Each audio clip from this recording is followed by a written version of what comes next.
Welcome to Her Career Studio, the podcast designed to help women thrive at work so that they can thrive in life. Hello, my name is Lisa Virtue. I'm your international career coach and podcast host. Don't forget to hit subscribe and please leave a 5-star review if you find the content helpful. Subscribers and reviews are how small women-owned businesses like Her Career Studio are able to bring you this supportive content for free. Thank you so much for your support. Visit hercareerstudio.com for free resources and a guide for this week's episode, Imposter Syndrome. Check it out at hercareerstudio.com/imposter syndrome. Let's dive into this week's episode. Today, I'd like to talk about that nagging feeling of imposter syndrome. You know what I mean when you go into a boardroom or a meeting and you feel like you don't deserve to be there, or it must have just been good luck that you got this job or this opportunity. Your brain is giving you doubt that you belong in the room or that you belong in the position. You haven't done this work before, so how can you possibly do a good job of it? Deep down, there's this feeling of inadequacy. So let's explore that. Where does imposter syndrome come from? Where does that self-doubt, inadequacy, fear of being exposed as a fraud despite evidence of success?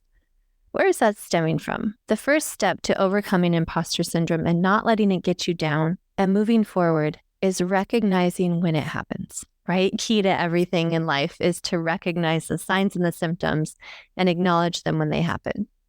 So if you're having a persistent belief that your achievements are the result of luck or other external factors rather than your own abilities and efforts, those are the times that you're having imposter syndrome. When you find yourself dismissing your accomplishments, or you're living in fear of being exposed as a fraud, maybe you're worried that you're going to lose your job because you don't think the work that you're doing is adequate. Even though there's so much evidence to the contrary, what happens is this internal struggle can lead to diminished self-esteem. Some anxiety is going to flare up and a reluctance to take on new challenges. So if this is you, listen up. Let's walk through some steps that you can take tomorrow, maybe even today if you have the energy, to get started on squashing this imposter syndrome. First of all, I'd like to acknowledge that imposter syndrome is not making you humble. It's actually making you discount the hard work and talent that got you where you are. If you're a perfectionist, this tends to flare up the most. If you're setting unrealistic standards and constantly striving for flawlessness, you might even find yourself stopping before you start because of this fear of failure. And you're most likely overworking despite that because of the constant stopping and getting blocked. All right, so let's get into it. When you hear that self-doubt flaring up and you're hearing imposter syndrome creep into your internal thought patterns, it's time to reframe those negative thoughts and beliefs. So the first thing to do is challenge yourself. Challenge that self-critic, that negative Nelly that's flaring up for you. And we need to replace it with positive and affirming statements. Yes, this will feel very strange, awkward, but trust me when I tell you it works. Reframing that narrative is the first step to moving through these thoughts. For example, instead of thinking, I don't deserve this promotion, reframe it as, I have worked hard and deserve this recognition. Regularly practice positive affirmations to reinforce this self-belief and counteract your imposter syndrome's negative impact. What are some positive affirming statements that you can start tomorrow? By the way, it really helps to talk this out with someone else. I find this all the time with my clients as they start telling me about their thoughts of imposter syndrome. They typically also say, I know it's ridiculous. I know it's silly. And they start to reframe the narrative just by getting those thoughts out of their head and into their mouths, and then telling someone else. Because as they tell someone else, all of a sudden, logic and reality start to set in a little bit more. So finding someone that you can talk to about this can be critical to helping you overcome and move through it and help you reframe that narrative. Also getting reflection from others. Now, the next step is to engage in self-reflection that allows you to gain a deeper understanding of your strengths, achievements, and areas of growth. So take that time to acknowledge your accomplishments. Write them down, document them. Do you have an add a girl file? Do you have a high five file? Do you have something where you place these words of affirmation that you get from colleagues, where you document your achievements? Are you keeping your resume updated periodically? maybe every quarter, going in and writing down the achievements of the past quarter that you accomplished. Just the act of acknowledging your own accomplishments can reinforce the new narrative, the parts of the brain that reiterate that you are qualified. Embrace your self-acceptance by acknowledging that no one is perfect. Making mistakes is a natural part of growth. Treat yourself with compassion and kindness, just as you would a friend or loved one. How would you talk to a friend that was overcoming this? What kind of dialogue would that sound like? So when you're feeling isolated, do find a friend. Find a mentor. Find a coach. Find someone that can help you not face this alone so it doesn't continue to stew and become greater than it already is. Share your feelings of self-doubt. Talking about it can help gain a fresh perspective. It also can help you realize that you're not alone. Many other people experience similar struggles. Finding therapy or coaching can also help you explore deeper rooted beliefs that you might not be realizing is where the imposter syndrome is coming from. And then you can develop those strategies for overcoming those deep rooted beliefs. Again, acknowledging where it's coming from, acknowledging that it's happening. That's the first step to, I'll call it recovery, imposter syndrome recovery. Now, I mentioned already, acknowledge and celebrate your achievements, also your successes, no matter how small they might seem. Even when you catch yourself reframing the imposter syndrome narrative and creating new positive thoughts when the negatives creep in, that's a success. That's a small step. So now, no matter how small it is, celebrate that success. Recognize that your achievements are the result of your efforts, your skills, your perseverance, your tenacity. Equally important is learning from failures and setbacks. We all have them. Instead of viewing them as confirmations of your imposter syndrome, reframe them as opportunities for growth and learning. Take those risks. Don't be afraid. Embrace the failure as a natural part of the journey towards success. Use it as a chance to develop your resilience and new strategies. The best athletes out there, the ones that also deal with imposter syndrome, have failed the most. Think about that. They have not succeeded the most necessarily. They failed more. It takes so many failures to get to those successes. The difference is people that have that athlete mindset and the people that make it are the ones that don't let those failures hold them back. They learn, they iterate, they continue to move forward. People around you are not necessarily more brilliant than you. They're not more worthy than you. What might be setting them apart from you when you compare is that they take action. So don't let that imposter syndrome set you back. Keep moving through it. I know it's uncomfortable. It can be gut-wrenching. You can feel it in your body. Reframe the narrative. Talk it out. Get support. Celebrate your successes, even the small ones. Track your achievements and continue to push yourself forward because you're brilliant, you're brave, and you're beautiful, and you deserve this.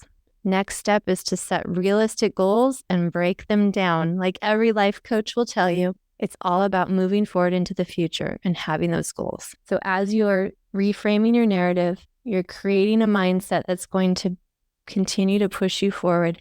Now you have action items that you'll realistically be able to complete. So set those SMART goals, align them with your aspirations, and break them down into actionable steps. As you celebrate each of these milestones that you achieve along the way, it reinforces your belief in your abilities. This helps boost your confidence. One of the goals can be embracing continuous learning. Learning is a lifelong journey. No one has all the answers. So embrace those opportunities to continue to learn and skill develop. This can also build your confidence. Things like workshops, taking courses, reading books, seeking mentorship.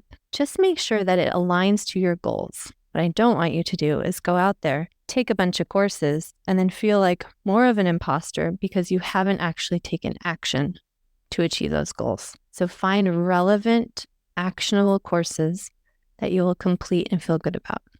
Make sure, by the way, that you're using the professional development money that your business most likely has allotted for you.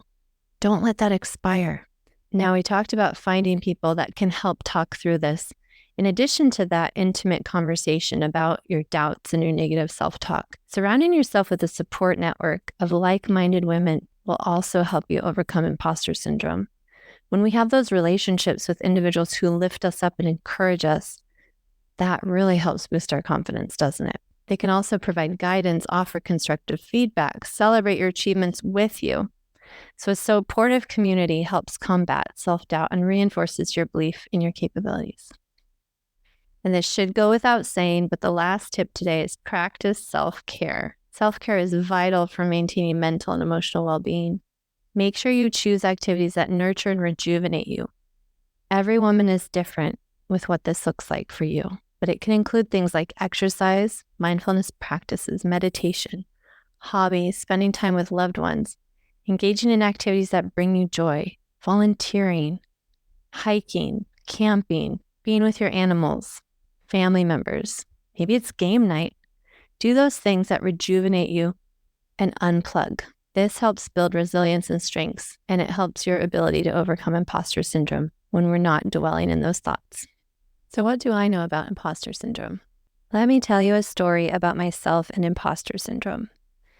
It started really young for me, especially right out of the gate of college. Prior to that, there was all sorts of small moments, right? Anyone that was a teenager working, being a babysitter, feeling imposter syndrome there. I'm going to kill these children. Why do they think I'm qualified? How can I look after them?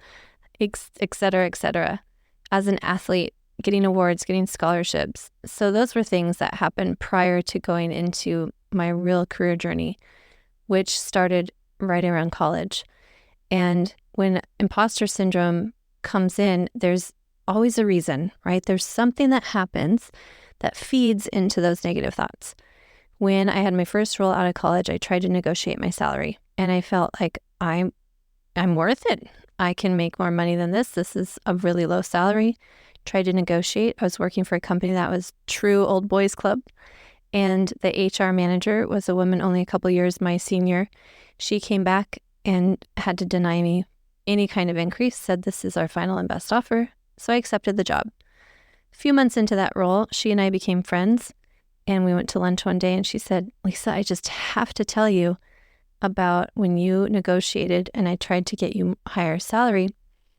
The response from upper management was no, because she's a woman.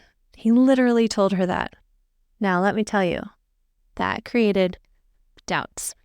It created doubts in my worth. It was very frustrating. And thank goodness I'm so incredibly stubborn. The next role, I negotiated out of that place to get to more money in my next role. And then that company came back and even tried to keep me and increase my salary at that point when I was leaving. So that reinforced my confidence. But it's such a ping pong, isn't it? It goes back and forth. Throughout my career, I've had opportunities where I was looking at a promotion, and for whatever reason, I didn't feel like it was the right time, so I wasn't going to go for the promotion. I felt that imposter syndrome creeping in. Or it was that my peers were trying to get someone else promoted. And so that was another example of a time where it was reinforcing those negative thoughts. So what I do is I go back and I look at the data, the facts and the figures, and I tell myself why I am qualified, why I can do it. I also look to models and examples of people younger or people similar situations to me and how they did it and what was different about them. And it always boils down to mindset, and they took action. So let me tell you from firsthand experience, these tips work, and I really hope they work for you. Just put them into practice. Don't delay. Start today or tomorrow, depending on when you're listening to this. All right, ladies, I know that you've got this, and I can't wait to see you and hear from you. So please drop me a line, drop me a comment, send me a message, and let me know if any of this has helped you. And what is the first step that you're going to take tomorrow to help you overcome imposter syndrome? Do you remember what it was? Go back to the beginning of the podcast and listen again. So have a beautiful day, a wonderful week, and I'll see you soon. Or you'll hear from me soon. Okay, talk soon.